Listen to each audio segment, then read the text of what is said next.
Welcome to Haunt Weekly.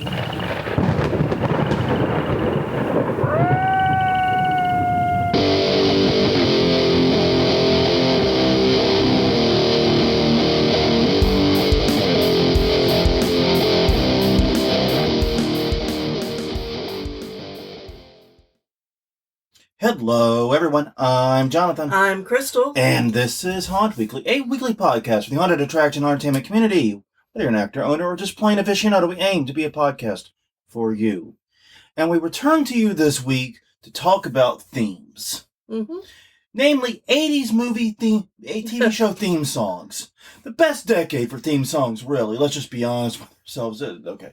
No, we're talking about haunt themes. Mm-hmm. Of course we are. But yes, indeed, before we begin, do remember to check us out at the places we exist. We're at hauntweekly.com, hauntweekly on Twitter, hauntweekly on Facebook, and youtube.com/hauntweekly. I know, what a shock, right? It's like no one else wanted the name. You, of course, can also find us wherever you get your podcast from. We try our hardest to be everywhere. So on that note, everyone, let's go through our pre-topic stuff, as we usually do. We actually have a couple of items of business, it seems. Yes. And I think we're going to have to spend a few minutes on, not podcast business, oddly, but business. So we'll get to it in a second, but no housekeeping, and no work for the haunt. We have been under excessive heat warning, literally, for the past, I think every day up until today. I think today's the first day we didn't get an excessive heat warning. Yeah. And I think that's only because Beryl made landfall. I think so, and it sent a little bit cooler temperatures our way, which is nice. Our thoughts are with our friends and everyone else in Houston area, though, that seem to be getting inundated. Yes. All along the Texas coast there, so we know firsthand just how difficult it is. Even with a smaller storm, weaker storm, it is still a lot to deal with. Mm-hmm. Especially since 2 million people are without power, last I heard. Yeah, it's not a good situation ever. And especially in a southern summer. Yeah. So, thoughts are with all of you. All right, question every week. We ask a question a week. Last week we asked a very simple question. What is the worst premise or theme you've seen for a haunt? We only got one full answer for it. Mm-hmm. And it was from Amanda Revenge. I always want to say it right. And saying it right, saying it wrong. Correct. And basically, she doesn't like clown haunts. And then everyone chimed in to agree. Yeah. So there you go. Don't use an all-clown haunt. I think we just have a runaway winner, and that concludes this episode on talking about mistakes and themes. Mm-hmm. Good night, everybody. I guess that's the seventh or eighth thing, right? No. So yeah. So this time around, I want to ask, what is your favorite haunt theme? Mm-hmm. What is your favorite? Like, what do you get excited about when you hear a haunt is doing blank theme? Let us know. HauntWeekly.com, HauntWeekly on Twitter, HauntWeekly and all the places that we just described. All right. So, no conference reminders this week. This is an odd week. But we do have two other items of weird business. One, we are going to cover again on a news week. We'll cover it in more detail. But the first one is we had possibly one of our weirdest experiences as haunters in the off-season ever this week. Yeah. Because, I mean, sometimes we'll get calls and stuff in the middle of summer saying, hey, are you open? And we're like, no, it's not October. Sir, this is a Wendy's. No.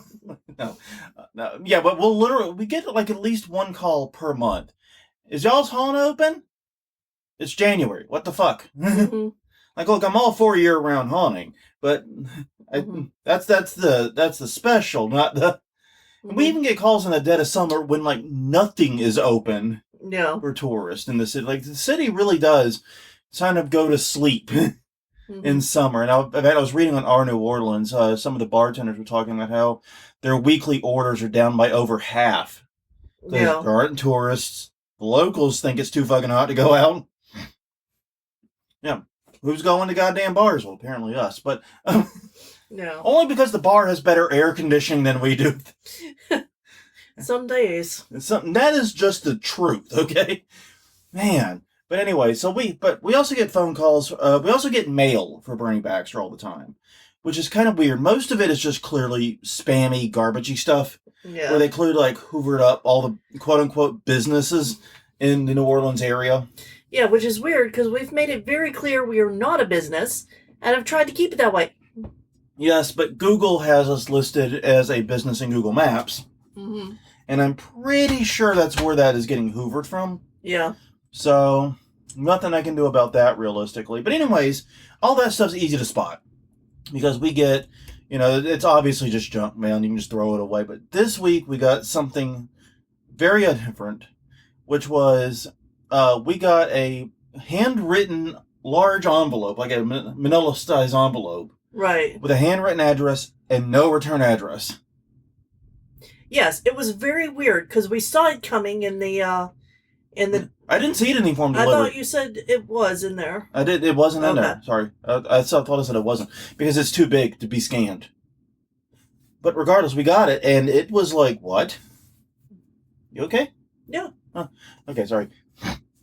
And we really couldn't understand what was going on, and we opened it because we were curious, but it turned out not to be a bomb or a death threat or anything like that. Instead, it was a package from Horrorpalooza, which is a conference that's coming to New Orleans. Now, once again, I'd like to repeat, they wrote Bernie Baxter, not Haunt Weekly. Yeah. I would have connected all the dots immediately. Right. If they wrote Haunt Weekly, because we did the conference reminders, and that all would have jived. Still would have been awfully creepy how they got our address. Mm-hmm. But regardless, no, they wrote Horrorpalooza Weekend. It's October 4th through 6th in Kenner, and the envelope contained a letter about the event, a small, very small stack of flyers, and 2 free tickets for the 2 weekend passes, basically. And yeah, there's a lot to digest here. The letter basically asked us to please distribute the flyers to our customers. Yeah. And the thing is, I would be very happy to put the flyers on the donation box or something like that. Yeah, we've done that before. Done it before, no problem. The problem is, we're open well after this is done. Yeah, this is early October. So we can't, that's not going to do us a lot of good. Mm. I'm tempted to, take them somewhere else. We could take them and leave them at the bar. Yeah, maybe. The aforementioned. Yeah, the aforementioned bar with the good air conditioning. Mm-hmm. So yeah, but the other problem is I don't think we're going to be able to go. Mm-hmm. I mean, that is like peak us running around with our hair on fire haunt season. Because we're trying to do the haunt visits. We might not even be in town that weekend, depending on plans. Right, because that usually is the weekend that we're out of town. Yeah. And honestly, I looked at the lineup, and it's a fine festival. I'm sure we're just not big Twilight fans. Yeah. And they really seem to hinge a lot of this on you wanting to see the actors from Twilight. And I just can't say I'm interested in that. I mean, not a knock on it or anything like that. It's just not for me. So we're trying to decide what to do with the tickets. They're not named, obviously, so we can give them away. We don't want them to go to waste necessarily, but we'll have to figure out a way to give it away. The problem is, most of the people we know in the city who would be interested in it are going to have the same set of problems we do. Right. Yeah, because they're haunters, They're haunters, and they're not haunters, they're performers who work all weekend. Mm-hmm. And in fact, two of our other friends, we found out, are actually going to be featured guests at the event. Which I think is how they probably got our information. If they didn't just scrape it off. I think they just scraped it somewhere. I think they pulled all haunted attractions. Which, I don't know. I really don't know. It's just weird. Because they didn't get our names. True. And our friends do actually know our names. Mm-hmm. So I don't know. Maybe it was them. Maybe I need to reach out to them and see if it was them. But I honestly, I don't know. It's just weird. So, yeah. We're going to figure out what to do with the tickets. We know, because the problem is the Haunt Weekly audience is everywhere. Mm-hmm. Like, we have a lot of Canadians that follow us. And that's wonderful and great, but it's not very useful for a New Orleans conference. And all of our local friends are going to be as busy as we're going to be, if not worse. So I'm trying to figure out who the hell I can give these to, who might be interested. So if you got any suggestions on that, please let us know. HauntWeekly.com and Twitter, Facebook, all that stuff. One, if you are interested in the tickets for some reason, though, they did kind of piss me off with one thing on the site. And it's a very minor thing that only a local is going to catch. The hotel is the Clarion Hotel in Kenner. And to be clear, it's a fine hotel. It's right near the airport. It's right on I-10, so you do have easy access to the city if you want it. Mm-hmm. It's a short Uber right away. It's not a bad location. But they said they were 0.9 miles, less than 1 mile from Cafe du Monde. Mm-hmm. And I went, no, they fucking aren't. Yeah, they're 0.9 miles from a Cafe du Monde. Not the Cafe du Monde. Yes. That's a big difference, especially if you're a tourist. Locals will go to the little tiny Cafe du Mondes if they want, because they don't want to avoid all the bullshit of going into the quarter. That's why they exist. Yes. If you're a tourist wanting to see the Cafe du Monde, you've got a much longer trip ahead of you. Yeah, it's like the hotels that advertise on the West Bank saying they're 1 mile from the French Quarter. Mm-hmm. Technically true. Yes. But there's a river in between. How good of a swimmer are you is the next question. Yeah. Oh, I'm sorry, you're not that good of a swimmer? Well, it's going to be a 3-mile drive. Mm-hmm. Yeah. Cross one of the two bridges. You get to choose. Yeah. So yeah, the hotels will do that shit. What my advice always is, don't trust what the hotel says the amenities are near them. Use Google Maps. Mm-hmm. Do it yourself. But yeah, just a heads up if anyone wants it, and that's important, that you're only 0.9 miles away from a Cafe du Monde, not the Cafe du Monde. Right. And the other news we have to discuss is going to be more useful for hunters globally. Especially in the United States, but globally too, yeah. Lumber prices are finally crashing. They're coming down. I did a quick search, and Home Depot has 2x4s back down to just under $3, which is great news. Which I checked, does make it about where it was with factoring in inflation, like I would say the mid-2010s. Yeah. Which is good. Yeah, we got the article, and we're going to cover it more thoroughly with the next news week. But I didn't want to wait 3 weeks to get this out there. Mm-hmm.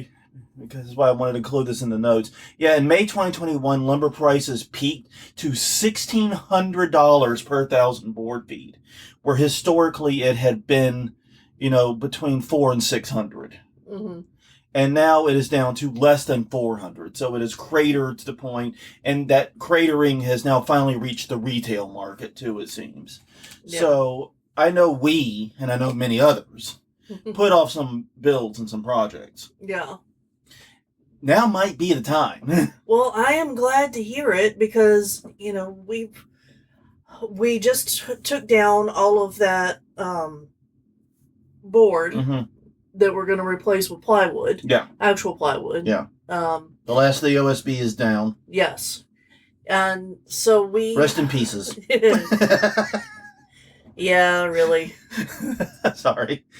But anyway, so now we can, definitely get that lumber that we need to finish those.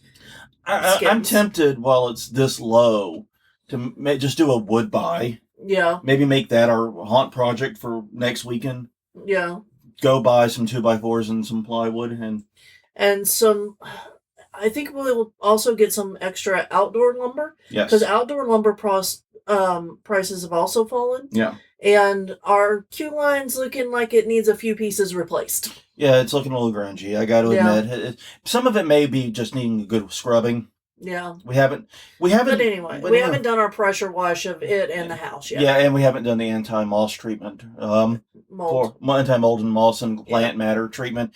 I don't know if other places have to do it, but in New Orleans, you have to basically cover your house in anti-mold agent every so often. Yeah. Otherwise, you get it, unless you want a probably pretty green house. I mean, on one side. On one side, yeah, exactly. Specifically, the side usually facing north is the one that gets it. So yeah, if you want, green on 1 and 1.5 sides, it's quite a lovely shade. Especially when it mixes with the gray, you get that dark hue. It's kind of nice, but yeah, we should actually fix that. Yeah. But yeah, wanted to let everyone know that if you haven't checked lumber prices in a hot minute, give it a look. Yeah, especially before any, other big storms come through. Yeah, hurricanes are one of the quickest ways to change it. I don't think Beryl, because it's only a Cat 1, is going to cause a huge spike in plywood and 2x4 prices, especially not as far out as we are. but a bad hurricane somewhere nearby really, really could. Yeah, and my office for where I work is actually really worried about hurricanes this year. Yeah. Okay. Because warmer waters, shark attacks have gone up, which is an indicator that we have warmer waters closer to the coast. Oh, then why are they going into the water? They're causing hurricanes. Don't go swimming, guys. Prevent hurricanes. Don't go swimming in the ocean. What do you mean? What's this correlation versus causation thing? Yeah. Yeah. What are you talking about? Oh, we don't have time for that. Yeah.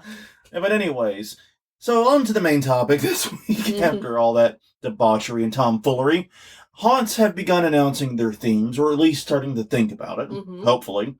And we briefly discussed the mortuary's election theme last episode, and how we were not fans of it.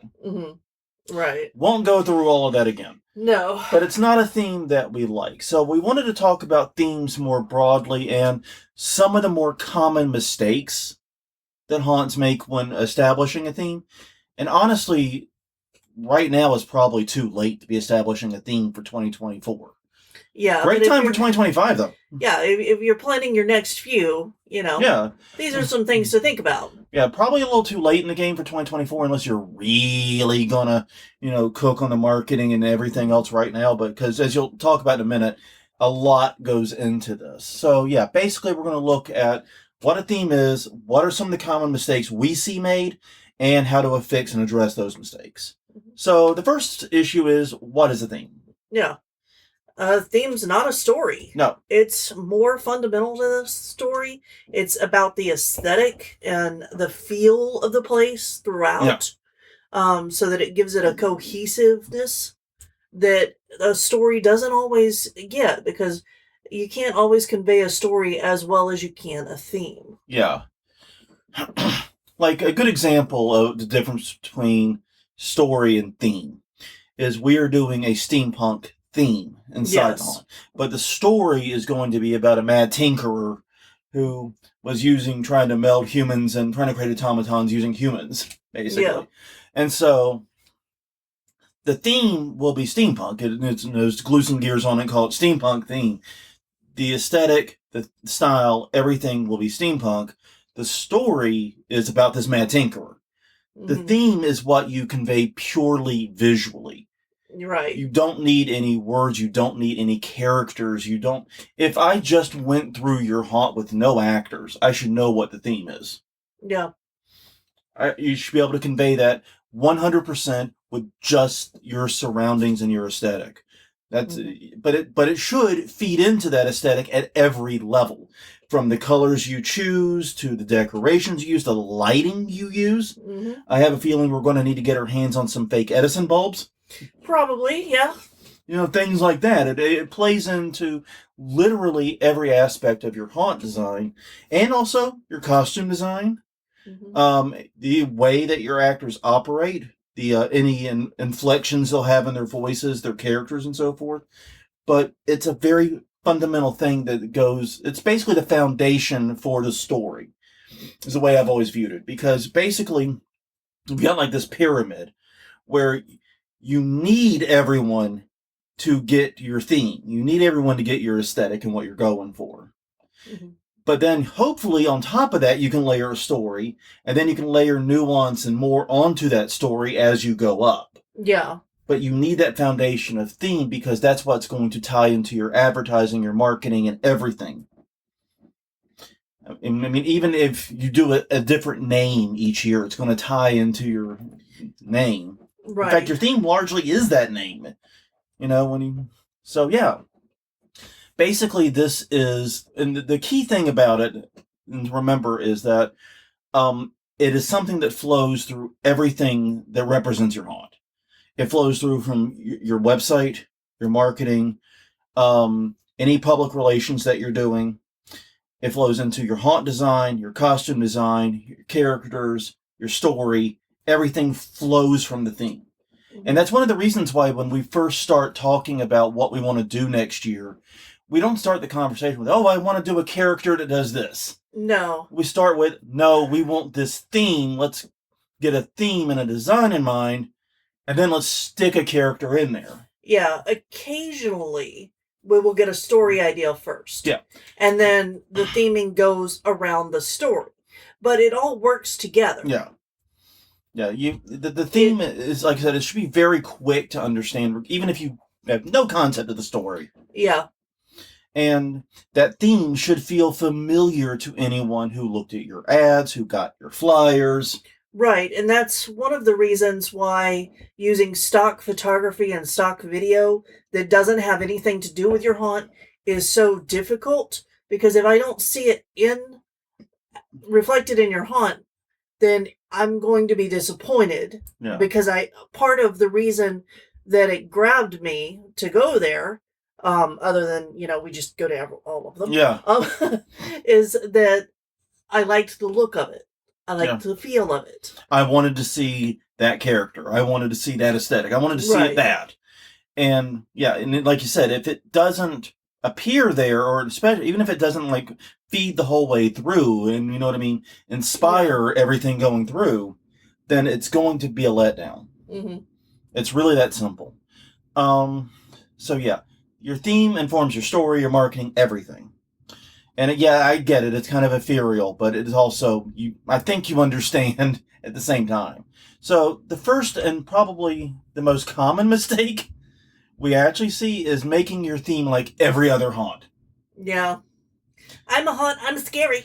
We're scary. We have ghosts and ghost clowns and and I'm going to be hung up on clowns today. Thanks, Amanda. It's your fault. Yeah, I don't think I've seen many ghost actual woo ghosts. But you know what I mean. We got zombies. We got this. We got that.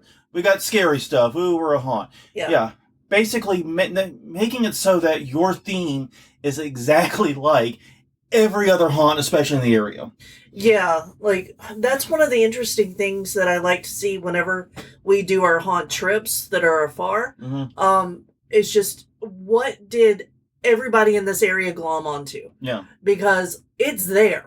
Yeah, you will find, and this is one of the reasons I say it's the most common mistake. Yeah. Is because, I remember the Atlanta trip. Granted, we loved the Atlanta trip. Yeah. We had an amazing time. And apparently we got to see some haunts that ain't there no more. Yeah. But one thing that was kind of frustrating was that there was only one or two haunts that did anything that stood out. Right. As far as their theme, I have a hard time telling you the difference between many of the haunts that we had. Now, there was folklore, which they had an interesting theme of local legends. Right. And they tied it in. They brought the monsters in. They had all the stuff from it. They, based their name around it. Yeah, they literally leaned in. And then they told a story on top of that about these creatures. Right. And so that was pretty creative and original. And then you had Freaks of Fear, which had the aforementioned... it was a circus theme. Circus theme, not clown theme per se. Yeah. But it was different. It stood out. And I think there was one other that did a pandemic, mad science theme. Yeah. That stood out. But everyone else, the theme was haunted house. Yeah. And it was just really frustrating because... And we're not talking about the big one in that area. No. We're comparing all the small ones. Yeah, I'm going through my head. It's And to be clear, I don't mind, hey, we're a haunted house. Yeah. But you have to execute that flawlessly, which admittedly Netherworld did. Mm-hmm. I mean, we're talking about Netherworld. We can't really hide the fact we're talking about it that way. They didn't have much of a theme per se, and they executed on that we're a haunted house theme perfectly because they are Netherworld. Yeah. But other haunts, this is your opportunity to distinguish yourself both inside the haunt and outside the haunt. Yeah, and I think this is actually an advantage for smaller haunts. I agree. Because I think that the people who have the giant haunts have a harder time keeping the theme together throughout and building around it. Exactly. Very true. No, that's completely true. If you're a smaller haunt, this is how you can separate yourself. Yeah, how you can say, hey, look at me, I'm different. Bigger haunts, more established haunts, they don't necessarily need this as much. Right. And I admit that, because what's their theme? We're Netherworld, bitch. We're on all the top list. What the fuck you want? We Netherworld, man. We're 13th Gate. Yeah. We're dark hour, whatever, you know? Mm-hmm. Man, you're okay, fine. You know what? I back off of y'all. Y'all fine. But the other haunts in the area that want to get their own niche and find their own market, this is crucial. Mm-hmm. So yeah, basically, being like every other haunt. Because now, and here comes the problem. Ooh, we're a haunted house too. Okay, why would I go to your haunt, not Netherworld? Yeah. Other than we're mad lads that will go to 9 haunts in a weekend. Why would we go to your haunt? Yeah. Because most people aren't us, okay? No, most people aren't throwing money at all of the haunts they can find. Yeah, literally. Oh, that you appeared in Google. Exactly. And that's not how it works. No. Okay. Mistake number 2. All right. Not playing to your strengths. Ooh, yeah. Yeah. Do you not have a lot of actors? Don't do a theme that requires a lot of actors. Especially if you don't know how to build to make it seem like you have more actors. Or you're doing a trail haunt and can't position. Exactly. Like, don't get me wrong, the woods are spooky for a lot of people just on their own. Yeah.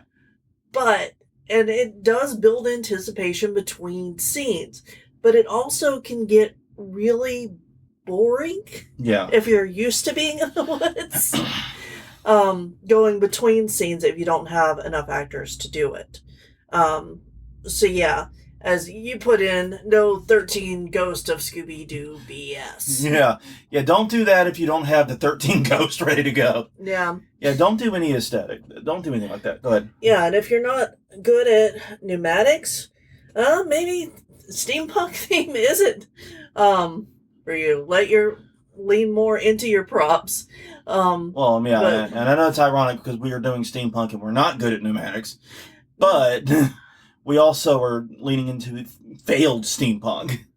Well, and broken steampunk. Right, and I have ideas, and we'll see if I execute them well or not. We'll see if it all comes together. But if you do have a lot of experience with pneumatics, that could be a very cool theme for you. You could do a lot of interesting things. Yeah. Blending the aesthetic with your props. Yeah, or do a theme of a machine shop. Yeah. Make it look like your actual workshop. Yeah. And have somebody in there who's a tinkerer who wants to build things. And that's one of the things that we've done. We know one of our weaknesses is going to be our size and location. Yeah. And so all of our themes have centered around like roadside attraction. Mm-hmm. That's a surprisingly tiny thing a lot of the time. Yeah. If you've ever done those, you know what I'm talking about. They're usually not very big. We've done themes about guys in garages. Yeah. About murderers in garages. We've talked about, warehouses and things like that. Things we can do with our space, themes, and then decorate around that. So that way the outside of it leads into the interior and the decoration, even though we don't have a facade. Mm-hmm. So yeah, we deliberately set our themes up so that whatever we're doing organically flows from outside to inside. Mm-hmm. Once again, it has to tie in through everything, marketing all the way through the front of house and the back of house. But yeah, but basically change your theme and story to fit your skills and your assets, not the other way around. Don't try to, force a theme that ain't natural to you. Mm-hmm. Okay, mistake number 3, a theme that doesn't mesh with haunting. This one sounds weird, but I think this is probably one of the biggest issues I do have with the election theme. Mm-hmm. Is how the fuck does it mesh with haunting? Yeah, I'm not getting that either. I mean, maybe they'll shock me. I'm going to try to have an open mind, but I'm not getting that. Yeah. Yeah, I mean, a theme needs to be simple, easily conveyed, and lend itself to scares. Mm-hmm. Steampunk, for example, as a theme, is great because machines break and jump and lurch, and there's all kinds of scares you can do with it. Yeah, there was a discussion on one of the groups a while back about is steampunk and haunting a good thing or a bad thing? And most people said it was a really bad thing. Okay. But I don't think I've ever seen it. Yeah. At least not in our area. No. So I'm still sticking by it. No, I think here's the thing. I think one of the problems is some people think there's only like 5 themes a haunt can be. Yeah. Oh, we're going for the asylum theme. We're going for, You know, the classic Haunted Mansion theme. We're going for, you know, whatever. You got like 5 themes, or the old schoolhouse theme. There's people that think there's only 5 themes, and that's because there's, those themes are like a lot of the big haunts have them. Not realizing that there's bajillions of themes you could do. And those are the themes you probably should stay away from because someone else already has top of mind awareness on it. Yeah. I'm never going to see a schoolhouse theme and not think of Dent Schoolhouse. Yeah.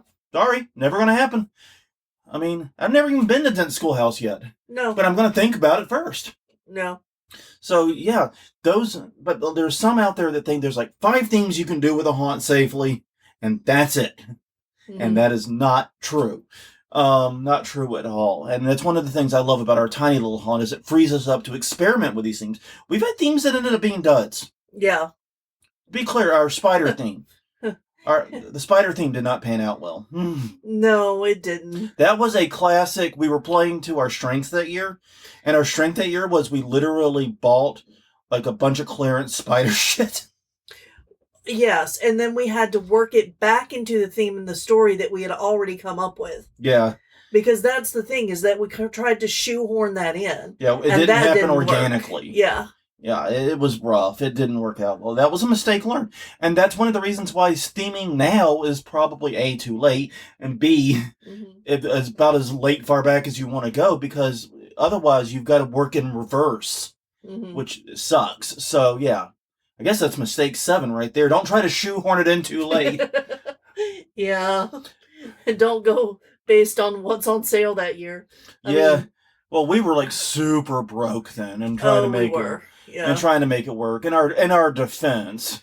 Oh yeah, and you'll find yourself in those situations sometimes. So you got to run with the show you got at the end of the day. But we learned a lesson from it, and we haven't repeated that exact mistake. Other mistakes we've made. Yeah, we found those. We found plenty of new ones, but we have not repeated that one. So yeah, we did it. So yeah, but basically, if a theme doesn't lend itself to scares, and if you can't like immediately come with ways to make the theme good for scaring people, don't do it. Like, and that was just it. When you said steampunk, immediately my mind was afire with ideas for scares. And now we can make it look really, really cool and effective. And so that's why I think it's probably going to be okay. If my mind instantly starts getting ideas, at least one of them is going to be worth something. Yeah, well, and we also have, a background of enjoying science fiction and have seen machines and people mesh together horribly wrong. Yeah. So we could pull from that too. Nah, next up. All right. Being too edgy or offensive. Yeah. Yeah, there's not a lot of haunts anymore that try to do this. Realistically, I can only name 1 or 2. Yeah, they pop up in the news for how offensive they are, and then sometimes we cover them. I haven't seen them in the past couple of years. So. Yeah, the last news cycle, we didn't even get a drip of that, so... Yeah, but... I don't see why people would want to do that, because it excludes so many people from coming to your haunt. Yeah. Like, that's really what you're doing, is you're saying, hey, anybody who doesn't like this... that I'm putting out there, that this is who we are, they're not going to go to your haunt. You're losing money. You're leaving it on the table. Yeah, I think that's one of the things that the industry has come to realize. Yeah. Is that haunting really does require reaching as broad of an audience as you can grab. Especially as broad of a young audience as you can grab. You know, that 18 to 35 demo that we haven't been a part of in a long time. Yeah. Is especially important.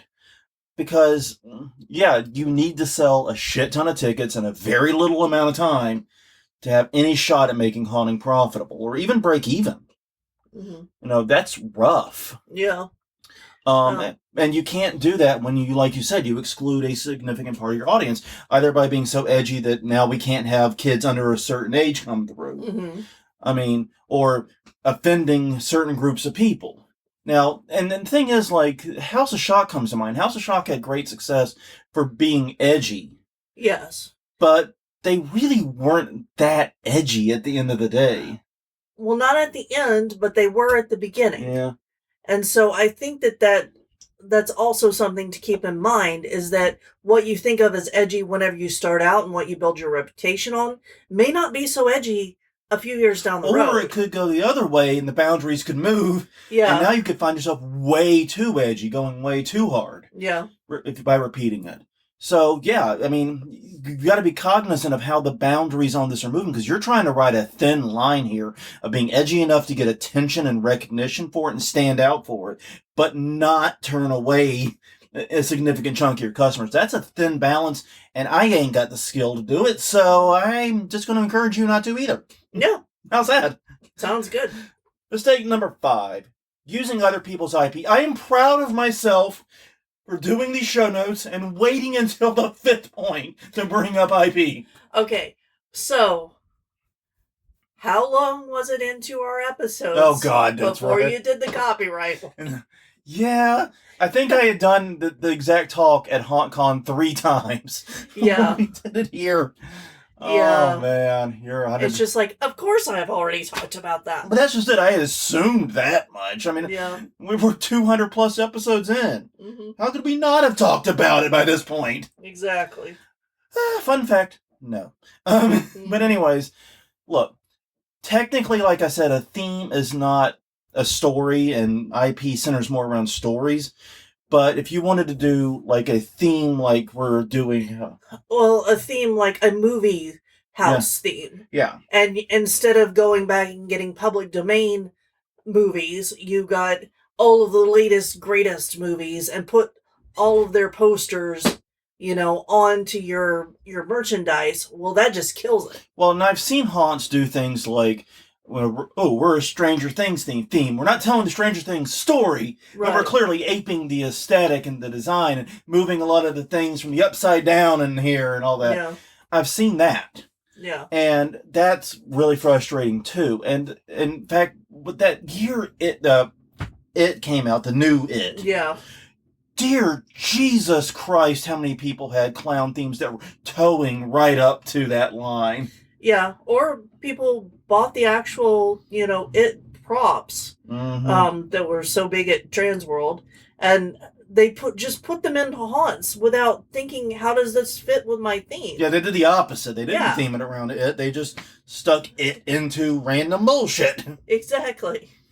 That doesn't work either. This movie kills the English language, by the way. Yes, it does. It murdered not just kids, but English This grammar. is the second time it has come out this week. Yes, it is. Oh, Jesus Christ. But yeah, basically, I'm just going to keep it short here. You do your own shit. Create your own stuff. The goal is to have a theme that is yours, so it needs to be unique to you. You need to have some degree of ownership of it, especially in the local area. And you can't do that when you're starting with other people's intellectual property. Mm-hmm. It's okay to be inspired by things. It's okay to say, we're doing a cabin in the woods haunt. That you can do a lot with that. Especially if you're a trail haunt. You can actually do a whole hell of a lot with that. But don't ape Evil Dead. Right. Don't make yourself the Evil Dead haunt, because you can't own that. And the minute whatever haunt on the other side of town decides they want to do the same thing, you can't say shit. Yeah. You can't say or do anything about it because you stole it just because... you stole it first? Yeah. Pirate's code, motherfucker. He who stole it last stole it best. So yeah, just you make up your own shit. Give yourself something you own. Yeah. Thank you. And never say that it's based off of something else either. Oh, Jesus Christ. From shit we shouldn't have to say on a podcast. Yeah, but seriously, don't do that. All right. Final one for now. All right. Overpromising. Your theme is also a promise. That marketing that I was talking about that gets me interested in stuff. That's what we're talking about. Yeah. So if you have a grand epic theme but a small local haunt, that can leave people confused. There's actually been some themes that I wanted to do and had like full huge rooms built out in my mind for, but realized our haunt's just too small to pull it off. Like, I would love to give those ideas to people with giant haunts so that they can do them. Yeah. We don't have the money. We don't have the space. No. And probably don't have the time either for some of your ideas. Right. Because you've told me a few of them, and I agree completely that they're great ideas.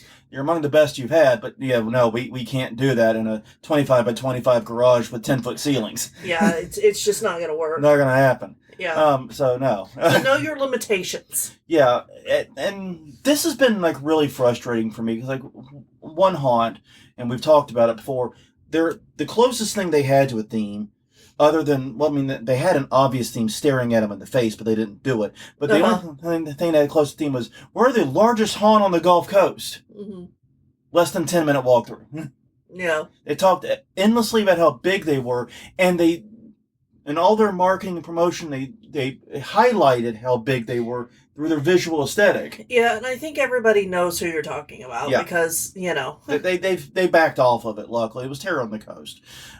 They backed off on it, thankfully. Yeah, but it would be really nice for them to showcase, hey, come through our haunt and see movie props and from stuff. Actual fucking films. Yeah, and I think that they started doing that in the past year or two. Yeah. But they could really lean into that. Yeah, I don't understand. I mean, that's the one time where someone else's IP might not be that bad. Yeah. Because you're not really breaking copyright or trademark if you actually have the shit. Exactly. Yeah, because you're not making copy. You're just using the actual thing. It would be interesting to put like a QR code on the things that were in movies. Yeah. So that if you're going through and like a no scare zone or do it in the queue line. Yeah. They have that huge queue area. Yeah. Just, put a QR code on it and say, and pull learn up more picture. about this prop, and it'll give you a little page. Here's an image of it in the film, exactly. And who made it, and all the information. Yeah. This is a great fucking idea. Yeah. Holy shit. I'm in love with this idea because this is the type of shit I nerd out over. Yeah.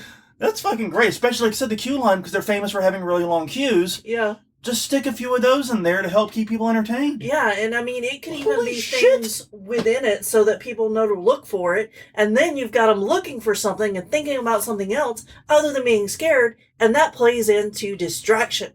This is fucking genius. I don't know why we didn't come up with this sooner. I don't know why they didn't come up with it sooner. It's their shit. Because we weren't talking about it. Yeah, fair enough. For me to just think about it. Yeah, but if your theme is like huge Victorian manor, and it's inside of a garage, you probably are going to be overpromising, under-delivering with just your theme alone. Yeah. So my honest advice is make sure that your theme is something that you can actually pull off, and people aren't going to see your theme and go, "Ooh, I can't wait to go to this epic, huge haunt of massive scale and all that," and then it's a tiny little haunt. And the thing is, haunting is weird in that you can kind of anti-market. Mm-hmm. And that you can say, come see, the backwoods Bubba experience, whatever. Sorry. Yeah, that's fine. But you see the backwoods, experience or whatever, and people will show up for it. Yeah. Because people are like, oh, that shit's going to be scary. Yeah. Well, let's put a caveat there. People from the city are going to show up for it. Well, because they're going to be really scared of it. Yeah. Come to character's name Garage, mm-hmm. where he builds creepy shit. Mm-hmm. Okay, now you've set it up where it's just a garage. People know it's not going to be the biggest thing in the world. Yeah. Yeah, and I'm still curious. Mm-hmm. What the fuck's this character working on? What's he building? What's he doing? I got questions. I want answers. Yeah. And I just made this shit up 10 seconds ago. Mm-hmm. So yeah, it's better to underpromise and overdeliver than it is to overpromise and underdeliver. Yeah. And with haunting, underpromising can be a very effective marketing technique, and it can really help you stand out in a market where everyone is trying to say, we're the scariest haunt and the biggest, baddest thing ever. Yeah. You come in and go, actually, no, this is just some creepy dude's garage. Yeah. And then they're like, oh, shit, they really mean it. Exactly. So you can really stand out there. Yeah. And overpromising is something that over-delivering, I think is something that we actually do really well. Yeah, so. I agree with that. So, on that note, everyone, thank you for joining us for about the past 45 minutes or so. Hope this was useful, hope this was helpful, and hope you guys have some suggestions what to do with those fucking tickets. Because, Jesus Christ, that was weird. Mm-hmm. Please check us out, though, at all the places we exist. We're at hauntweekly.com, HauntWeekly on Twitter, HauntWeekly on Facebook, and youtube.com/HauntWeekly. You can also find us at all the places you get your podcasts from. Until next time, I'm Jonathan. I'm Crystal. And we will see you all next week.